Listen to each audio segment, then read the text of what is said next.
ஜீவா என்று சொன்னால் அவன்தான் கம்யூனிசம் என்று சொல்வார்கள். காரணம், கம்யூனிசம் என்பது மக்களுக்காக உழைக்க வேண்டும், தொழிலாளர்களுக்கு உழைக்க வேண்டும், தன் உயிரை கொடுக்க வேண்டும். உண்மையான பொதுவுடைமைவாதியாக அவன் மக்களுக்காக இருந்தனால தான் அவருக்கு அந்த பெருமை.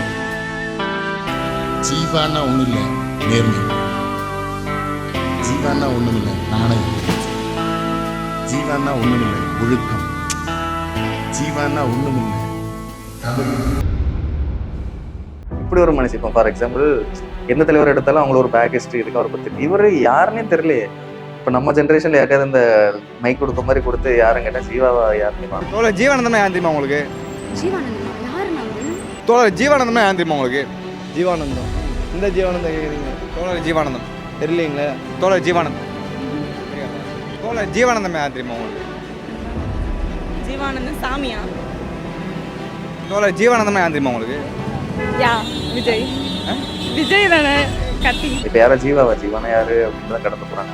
ஆனால் அவர் பண்ண விஷயங்கள்லாம் நினச்சி பார்க்கும்போது எனக்கு உண்மையிலே அவர் எப்படி காணாம போனார், எதுக்கு காணாம போனார், இதுக்கு பின்னாடி ஏதாவது பாலிடிக்ஸ் இருக்கா? உள்ள அரசியல் தலைவர்கள் யாரும் அவர் பேரை சொன்னதா நான் நோட் பண்ணதே இல்லை.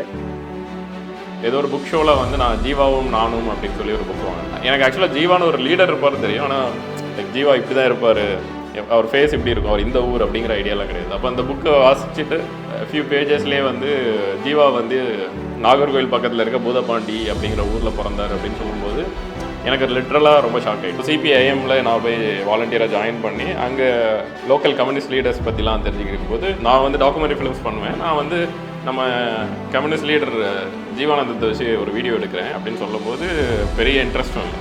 ஸோ எனக்கு இன்னும் க்யூரியாசிட்டி வந்துச்சு, இது எதனால் ஒரு பிரச்சனை அப்படின்னு சொல்லி பார்க்கும்போது அந்த ஊருக்கே போய் பார்க்குறோம்.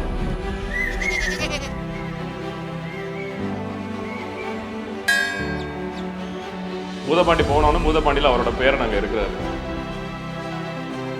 என் பேர் ஜீவா கணேசன், எங்கள் அம்மைக்கு தாய் மாமா அவர் ஜீவானந்தம். அவருடைய பேரை முறைக்கு நான் பூதப்பாண்டியில் அவர் பேர் சொல்கிற அளவுக்கு கன்னியாகுமரி மாவட்டத்திலே ஒரு குடும்பம் இருக்குன்னா நாங்கள் மட்டும்தான். அங்கே இன்னொரு ஷாக், இவரோட பேரை வந்து டைரெக்டாக ஏடிஎம்கே கட்சியில் இருந்தார். லைக் ரொம்ப கான்ட்ராஸ்டானவர் இருந்துச்சு. வீட்லேயும் அந்த கொள்கையில் யாரும் ஈடுபடலை, கட்சியிலையும் அவரை பற்றி யாருமே பேசலை. அவர் சொந்த ஊரில் அவருக்கு சிலைகள் இருக்குது, லைப்ரரி இருக்குது, ஸ்கூலுக்கு பேர் வச்சுருக்காங்க. பட் அவர் 10 கிலோமீட்டர்ஸ் அந்த சைடு வந்தால் புது ஜென்ரேஷனில் யாருக்குமே தெரியல. தாழ்த்தப்பட்ட பிற்படுத்தப்பட்ட மக்களெல்லாம் அந்த ஊருக்குள்ளே வர முடியாத காலகட்டம், தீண்டாமை மிகுந்த காலகட்டம். ஆனால் 12 வயசுலேயே அவர் என்ன செய்வார்னா பள்ளியில் படிக்கிற போதே தாழ்த்தப்பட்ட மக்களையெல்லாம் அந்த ஊருக்குள்ளே கூட்டிகிட்டு வந்துடுவார். அதே மாதிரி சுசேந்திரம் கோவிலுக்குள்ளே யாரும் நுழைய முடியாது. அப்பவும் இங்கப்பட்ட இவர்களெல்லாம் கூட்டிகிட்டு அங்கே திரட்டி பூலிங்கசாமி கோயிலுக்கெல்லாம் அவர்களை கூட்டிகிட்டு வருகிற நேரத்தில் இந்த ஊரில் பயங்கரமான எதிர்ப்பு. ஜாதிக்கு அப்பாற்பட்டு ஜாதியே இல்லை, மனிதநேயத்தை நேசித்த இந்த ஜீவாவை ஒரு சாதிக்குள்ளே அடைச்சிட்டாங்க. 1977 அங்கே ஒரு போராட்டம் பண்ணி எம்ஜிஆர் ஆட்சி காலத்தில் பஸ் போக்குவரத்து ஜீவா பேர் வைக்கணுமா நேசமணி பேரான அப்படி 2 போராட்டம். அப்போ அந்த சமயத்தில் நானும் ஜீவாவுக்கு பேர் வைக்கணும் அந்த போராட்டத்தில் கலந்துக்கிட்டேன். இப்போது ஜீவானந்தம்னா யார், அவரை பற்றி எனக்கு தெரியணும், படிக்கணுங்கிறதுக்காக வேண்டி அவர் சம்மந்தமான உள்ள புக்கள் எல்லாம் நான் படித்து அவரை பற்றி அப்படி தெரியணும்னு ஒரு ஆர்வம் எனக்கு தோணுச்சு.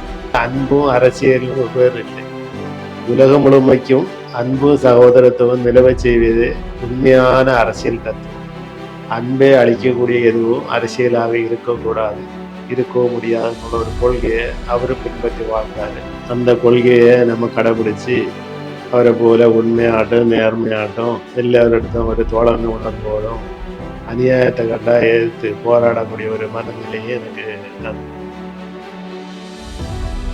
அவர் பண்ண விஷயங்கள். அவர் நிறைய விஷயங்கள் சொல்லுவாங்க. அந்த வேஷ்டி கதை கூட நான் அதெல்லாம் உண்மையிலேயே பெரிய விஷயம். அவருக்கு ஒருத்தர் வாழ்ந்துருக்காரு அப்படிங்கிற போது அது பெரிய விஷயம். முதலமைச்சராக பெருந்தலைவர் காமராஜர் இருக்கிற நேரத்தில் கூட சட்டமன்ற உறுப்பினராக ஜீவா இருக்கிறார். அவருடைய தொகுதியில் ஒரு பள்ளிக்கூடம் திறக்கப்படுகிறது. அப்போது முதலமைச்சர் காமராஜர் வந்து கொண்டிருக்கிறார். ஜீவாவை எங்கே சட்டமன்ற உறுப்பினர்கிறார், வீட்டுக்கே இருக்கிறார் என்று சொல்லும்போது வீட்டுக்கே நேர முதலமைச்சர் இருக்கிறார். ஒரு முதலமைச்சர் ஒரு எதிர்கட்சியில் இருக்கிற ஜீவானந்தம் அவரை பார்க்க சொல்கிறார். பார்த்து ஜீவா நீ வா பள்ளிக்கூடத்தில் நீ போங்க, வாரேன், வேட்டி காய போட்டிருக்கே வாரேன்னு சொன்னார். வேட்டியை காய போட்டு ஒரு கோமலத்தை விட்டு காய்கறி கட்டில் இருந்திருக்கிறார் காமராஜர் போகும்போது. அப்படி எளிமையாக வந்த தலைவர். மகாத்மா காந்தி வருகிறார் என்று சொன்னால் உலகத்தில் இருக்கிற தலைவர்கள், இந்தியாவில் இருக்கிற தலைவர்கள், மக்களெல்லாம் காந்தியை தேடி போவார்கள்.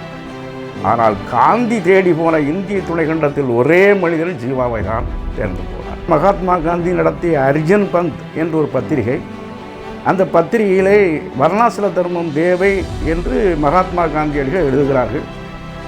அதை எழுதுகிற போது ஜீவா படித்துவிட்டு மனம் நொந்து போகிறார். மகாத்மா என்றால் இறைவனுக்கு சமமாக நினைத்து கொண்டிருக்கிறோமே, இறைவனுக்கு ஏது ஜாதி, மகாத்மா எழுத தவறு என்று எடுத்து சுட்டி காட்டி அன்றை காந்திக்கு கடிதம் எழுதுகிறார். காந்திக்கு அந்த கடிதம் செல்கிறது. காந்தி விடிய விடிய அதை படித்திருக்கிறார். படித்துவிட்டு திரும்ப ஜீவாவுக்கு எழுதுகிறார். ஜீவா, உன்னுடைய கடிதத்தை பார்த்தேன், இரவெல்லாம் நான் தூங்கவே இல்லை. நான் தமிழகத்திற்கு வருகிற போது உங்களை பார்க்க வருகிறேன் என்று சொன்னார். ஜீவாவுக்கு வயசு 23 வயசு 24 வயசு இருக்கும். ஒரு சிறிய இளைஞன் பார்க்குற போது சொன்னார், நீங்கள் தான் இந்தியாவின் சொத்து என்று சொன்னார் காந்தியடிகள். அவர் வாழ்ந்த காலத்துலேயும் அவரை பெருசாக செல்ஃப் ப்ரொமோட் பண்ணிக்கிட்ட மாதிரி தெரியல. ரொம்ப ஹம்பிளான பர்சனாக இருந்திருக்கிறாரு. அவர் வந்து ஒரு மீட்பார் மனநிலைன்னு சொல்லுவாங்க. நான் தான் அவங்களெல்லாம் காப்பாற்ற வந்தவன், நான் தான் உங்களுக்கு விடுதலை வாங்கி தரப்போகிறவன், அந்த மாதிரி ஒரு சேவியர் மென்டாலிட்டியில் இல்லாத லீடர் அவர்.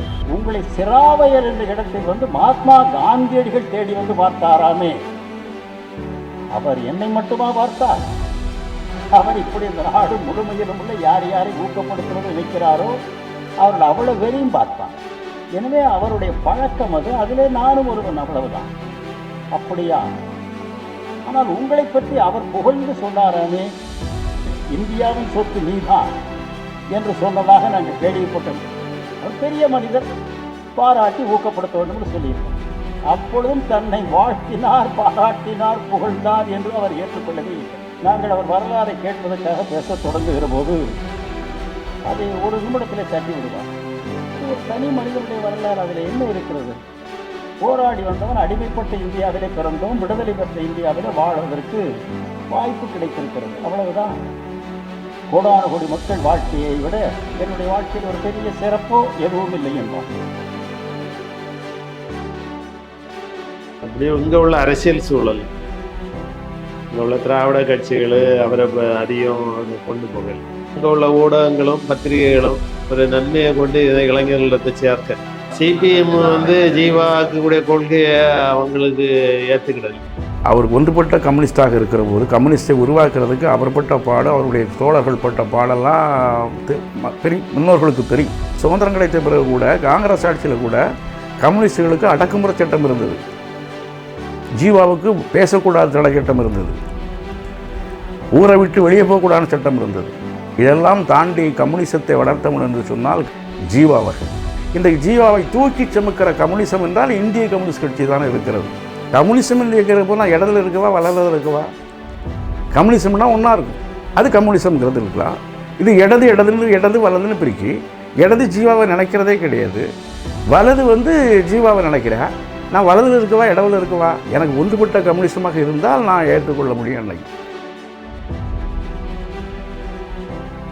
எப்படி வந்து பெரியாரை நிறைய கட்சிகள் வந்து எடுத்துக்குதோ, இல்லை காமராஜரை நிறைய கட்சிகள் வந்து காங்கிரஸ் இல்லாத கட்சிகளை நிறைய பேரை தலைவராக எடுத்துக்கிறதோ, ஜீவாவையுமே எடுத்துக்கிறதுல கம்யூனிசம் வந்து ரொம்ப ஓப்பனாக இருக்கும். ஆக இந்த ஜெனரேஷனுக்கு யாரை தெரியும்? நம்ம ஜாதிகாரன், நம்ம சாதி சங்க தலைவர், நம்ம ஜாதிகாரன் பேசுகிறான்டா போகும்னு சொல்லிட்டு யூடியூப்பை பார்க்குறான், கொடுக்குறான், பேப்பரை பார்க்குறான், நியூஸை பார்க்குறான், போகிறான், நம்ம ஜாதி சங்கம்கான் அதில் போய் பார்க்கான். அப்போ இளைஞர்களுக்கு தியாகிகளை பற்றி எங்கே தெரியும்? காந்தியை வந்து இந்த நோட்டில் போட்டோம்னால தெரியும். பகவத்சிங்கினுடைய வரலாறு எத்தனை பேருக்கு தெரியும்? ஆசாத்தினுடைய வரலாறு எத்தனை பேருக்கு தெரியும்? இளைஞர்கள் அதை படிக்கணும். இந்தியா மாதிரி ஒரு பெரிய ஹை பாப்புலேஷன் இருக்க கண்ட்ரியில் மேபி 1000 லட்சக்கணக்கான தலைவர்கள் இருக்கும். எல்லா தலைவர்களையுமே நம்ம எஜுகேஷன் புக்குக்குள்ளே கொண்டு வந்து படிக்க வைக்க முடியுமான்னு கேட்டால் தெரியல, டவுட். பட் ரீஜனை ஒவ்வொரு ஏரியாவில் இருக்கிற லீடர்ஸ் பற்றி ஒரு சின்ன இன்ட்ரடக்ஷன் ஏதாவது ஒரு மூலமாக கவர்மெண்ட் சைட்லேருந்து போகலாம். பட் ஹோல் ரெஸ்பான்சிபிலிட்டி வந்து எனக்கு கேட்டால் அந்த தலைவர் உருவாக்குன கட்சியோ இல்லை அந்த தொண்டர்கள்கிட்ட தான் அது இருக்கணும். அவங்க தான் அதை வந்து அடுத்த ஸ்டேஜுக்கு கொண்டு போகணும். நம்ம இப்போ எந்த மாதிரி தலைவர்களை ஞாபகம் வச்சுருக்கிறோன்னா, ரொம்ப விசிபிளான இம்பேக்ட் கிரியேட் பண்ணுவாங்க, அவங்களோட கொள்கையை வச்சு ஒரு கட்சி ஆட்சியை பிடிச்சிருக்கும். ஸோ அவங்கள பற்றி பேசுகிறதுக்கு நிறைய பேர் இருப்பாங்க. அவங்க வரலாறு வந்து ரொம்ப ஸ்ட்ராங்காக எழுதி வைக்கப்பட்டிருக்கும். எஸ்டாப்ளிஷ் ஆன பெரிய லீடர்ஸோட வரலாறு வந்து நீங்கள் விரும்பினாலும் விரும்பாட்டியும் அடுத்த ஜென்ரேஷனுக்கு ஆட்டோமேட்டிக்காக அது வந்து பாஸ் ஆயிரும். அது வந்து உங்களுக்கு பிடிக்கலனாலும் அந்த ஐடியாலஜி பற்றி, அந்த தலைவரை பற்றி உங்களை தெரிய வச்சுருவாங்க. இந்த மாதிரி தலைவர்களை வந்து நம்மளாக போய் தெரிஞ்சுக்கிட்டா தான் உண்டு.